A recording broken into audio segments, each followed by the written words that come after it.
नमस्कार दोस्तों, स्वागत है। भिक्षु हर दिन तथागत से कहता, मैंने मन को जीत लिया है, अब यह मुझे विचलित नहीं कर सकता। तो एक दिन गौतम बुद्ध ने कहा, ठीक है, तुम दक्षिण दिशा में भिक्षा मांगने जाओ, यही तुम्हारी आखिरी चुनौती है। फिर अगले दिन ही भिक्षु ने व्याकुल होकर कहा, मुझसे बड़ी गलती हुई, लेकिन अब मैं दोबारा उस दिशा में भिक्षा मांगने नहीं जाऊंगा। ये कहानी शुरू होती है जब एक बड़े प्रदेश का राजकुमार अपना राजमहल सब कुछ त्याग कर बौद्ध संघ में शामिल हुआ। शुरुआती दिनों में नए भिक्षु ध्यान करना सीखते, इसके साथ साथ गौतम बुद्ध उन्हें भिक्षा मांगने भेजते ताकि भिक्षुओं का अहम कमजोर हो और उनका व्यवहार विनम्र हो जाए। संघ में आने के कुछ समय पश्चात राजकुमार भी भिक्षाटन पर जाने लगा। शुरू में सब ठीक था, लेकिन कुछ ही दिनों में घटना घटी जिस कारण राजकुमार विचलित हो गया और उसने भिक्षाटन पर जाने से मना कर दिया। भिक्षाटन का नियम था कि भिक्षु केवल 2 घरों में भिक्षा मांगते और नहीं मिलती तो आश्रम वापस आकर जल ग्रहण करते। एक बार राजकुमार भिक्षु नगर में भिक्षा मांगने निकला और दुस्सहयोग से भिक्षा नहीं मिली। शुरू में राजकुमार भिक्षु को निराशा हुई, लेकिन कुछ ही पलों में उसका मन शांत हो गया, जैसे कुछ हुआ ही ना हो। बिना प्रयास के आज भिक्षु बड़ा प्रसन्न था। उसने लौटकर गौतम बुद्ध से कहा, आज मुझे भिक्षा प्राप्त नहीं हुई, लेकिन मेरा मन शांत है, ना किसी विचार ने मुझे परेशान किया। गौतम बुद्ध भिक्षु की सारी भावनाएं समझ रहे थे। तथागत ने कहा, अच्छी बात है, अब तुम कल महल की तरफ भिक्षा मांगने जाना। भिक्षु ने आज्ञा का पालन किया और अगले दिन भिक्षा मांगने निकल गया। कुछ देर बाद जब भिक्षु महल के आगे से गुजरा तो उसे अपना महल याद आ गया कि कैसे वह ऐशो आराम का जीवन जीता था। भिक्षु ने सोचा, महल में खाने को स्वादिष्ट पकवान मिलते और सेवा करने को कई नौकर होते और सभी प्रकार के सुख मिलते। ऐसा सोचते सोचते भिक्षु के मन में इच्छा हुई कि आज बढ़िया भोजन मिल जाए। तभी भिक्षु सचेत हो गया कि यह सब अतीत की स्मृतियां हैं और मैं केवल इन्हें देख रहा हूं। पुरानी यादों के ताजा होने से मन में कुछ इच्छाएं प्रकट हो रही हैं, ये भी मैं केवल देख रहा हूं। अगर मैं इन शारीरिक इच्छाओं को पूरी करने की लालसा रखूं तो मैं मन की शांत और यह जागृत अवस्था खो दूंगा। भिक्षु ने महसूस किया कि जब जब हम स्वयं को 2 कदम आगे ले जाते हैं, चेतना का स्तर ऊपर उठाते हैं, तब तब मन इस प्रकार के खेल खेलता है। जब हम मन को शांत करने लगते हैं तब मन हमें बेचैन करने की पूरी कोशिश करता है। भिक्षु ये सोचकर बहुत खुश हुआ, क्योंकि आज उसने आत्मचिंतन से मन के बारे में गहरी समझ और सूक्ष्म दृष्टि प्राप्त कर ली। भिक्षु ने आश्रम आकर गौतम बुद्ध को सारी बात बताई और कहा, तथागत, आज मुझे आपकी कृपा से सूक्ष्म दृष्टि प्राप्त हुई। मन हमें बार बार इच्छाओं में उलझाना चाहता है। महल को देखकर मुझे भी पुराने सुखों का स्मरण हो आया, लेकिन आज भी विचार मुझे छू नहीं पाए। गौतम बुद्ध ने कहा, अच्छी बात है, कल नगर की दक्षिण दिशा में जाना, वहां एक हवेली है, वहां मन और विचारों पर उपदेश देकर आना। भिक्षु बहुत खुश हुआ। आज वो जल्दी जल्दी चल रहा था क्योंकि वो उपदेश देने जा रहा था।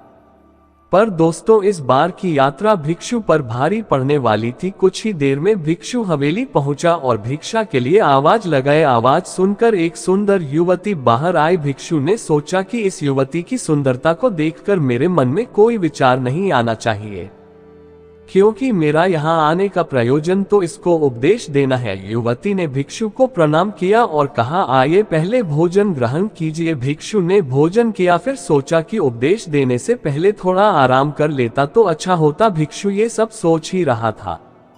इसी बीच युवती ने कहा, श्रीमान, आपने अभी अभी अन्न ग्रहण किया है, अब थोड़ा आराम कर लीजिए, फिर उपदेश शुरू करना। ये सुनते ही भिक्षु सतर्क हो गया। जो योजना वह मन में बना रहा था, यह महिला वह सब बिन बताए करती जा रही थी। भिक्षु ने सोचा, ये सब संयोग है, यहाँ लोग भोजन के बाद आराम करते होंगे। फिर भिक्षु आराम करने लेट गया और विचार करने लगा कि महिला कितनी समझदार है और इसकी सुंदरता बेजोड़ है। अगर मैं राजकुमार होता तो ऐसी ही स्त्री के साथ विवाह करता। भिक्षु के मन में ऐसे ही कुछ विचार चल रहे थे।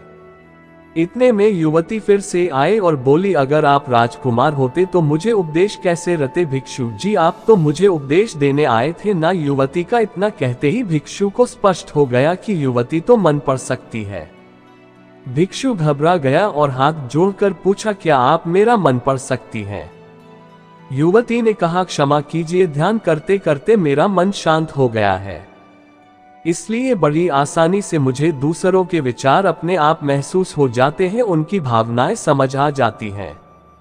जब भिक्षु ने सुना तो उसके पैरों तले जमीन सरक गई। फिर बिना कुछ बोले भिक्षु तत्काल आश्रम की ओर चल पड़ा। रास्ते में चलते हुए भिक्षु का दिमाग फटा जा रहा था, उसकी बेचैनी बढ़ गई थी। भिक्षु खुद को कोसने लगा कि मेरे मन में युवती के लिए ऐसे विचार क्यों आ रहे थे, उसने मेरे बारे में क्या सोचा होगा, अगर यह बात लोगों को पता चलेगी तो लोग भिक्षुओं और संघ के बारे में क्या सोचेंगे। आज भिक्षु बहुत लज्जत महसूस कर रहा था और वह थोड़ी ही देर में आश्रम पहुंच गया। जब भिक्षु गौतम बुद्ध के सामने पहुंचा तो तथागत ने देखा कि उसके चेहरे की रौनक जा चुकी है, दोनों कंधे झुके हुए थे। भिक्षु ने बुद्ध से कहा, अब मैं कभी भिक्षा के लिए नहीं जाऊंगा। तथागत ने कहा, पहले आराम से बैठो, फिर मुझे बताओ कि तुम्हारी चाल में इतनी थकान क्यों है, आज तुम्हारे चेहरे पर तेज की जगह गलानी की भावना क्यों है। भिक्षु ने सारी बात बताई और कहा, मैं सब कुछ जानते हुए भी महिला की सुंदरता के बारे में और अन्य चीजों के बारे में सोच रहा था। मैं मन से पूरी तरह हार गया, अब मैं कभी उस दिशा में नहीं जा पाऊंगा। मैंने बौद्ध संघ का भारी अपमान किया है। गौतम बुद्ध ने कहा, सबसे पहली बात, परेशानी को बड़ा चढ़ाकर मत सोचो, अगर कुछ बुरा हो जाए तो एकदम से यह मत सोचो कि सब खत्म हो गया, बिना सोचे निष्कर्ष पर मत जाओ। दूसरी बात, ध्यान दो कि कहीं तुम नकारात्मक विचारों के साथ अतिशयोक्ति करने वाले शब्दों का प्रयोग तो नहीं कर रहे, जैसे मैं हमेशा हारता हूँ, जीवन में कुछ नहीं बचा, मैं मन से पूरी तरह हार गया, मेरे साथ कोई नहीं है, क्योंकि ऐसा करने से मन अति भावुक और विचलित हो जाता है और नकारात्मक विचारों के चक्र में फंसा रहता है। तथागत के शब्दों से राजकुमार भिक्षु के मन को सांत्वना मिली। भिक्षु ने पूछा, अगर मैंने अपने मन को जीत लिया था तो फिर मन ने मुझे परेशान क्यों किया? गौतम बुद्ध ने कहा, सबसे पहले ये समझो कि विचार पैदा कैसे होते हैं।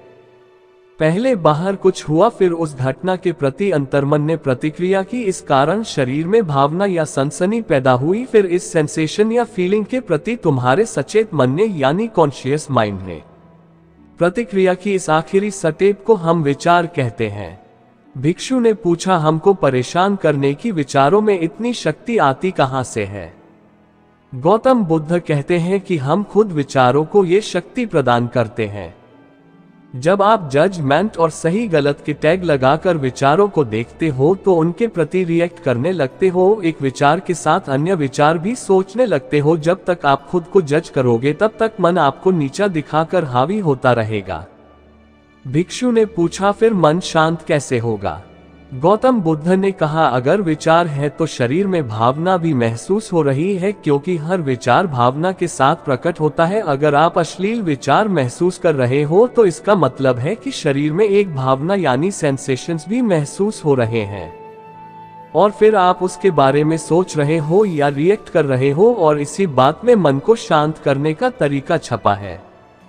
हर विचार को देखना कठिन है क्योंकि विचारों का वेग तेज है, लेकिन शरीर में महसूस हो रही भावना यानी सेंसेशंस को देखना आसान है, क्योंकि ये देर तक बनी रहती हैं। अगर इन्हें बिना जजमेंट के सही गलत का मतलब लगाए सिर्फ देखा जाए तो ये गायब भी हो जाती हैं। तब मन के पीछे जो शांति है वो प्रकट होती है और उस शांति में एहसास होता है कि मन हमारा कुछ नहीं बिगाड़ सकता, हमारा अंतर्मन कैसे ठीक होता है। नॉन जजमेंट से अगर हम किसी भी इंसान या घटना या फिर अपने मन को बिना जजमेंट के देखते हैं तो मन के साथ साथ अंतर्मन अपने आप स्वस्थ और शांत होने लगता है।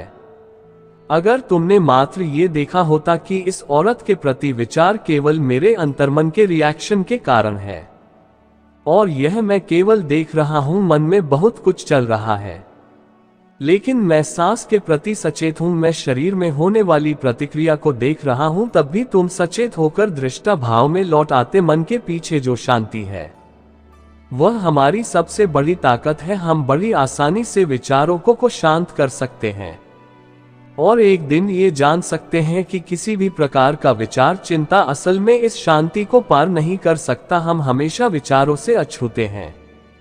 गौतम बुद्ध कहते हैं, तुम याद रखो, विचार तुमसे हैं, तुम विचारों से नहीं। तुम हमेशा ही अपने विचारों से शक्तिशाली हो, अपने डरों और चिंताओं से शक्तिशाली हो।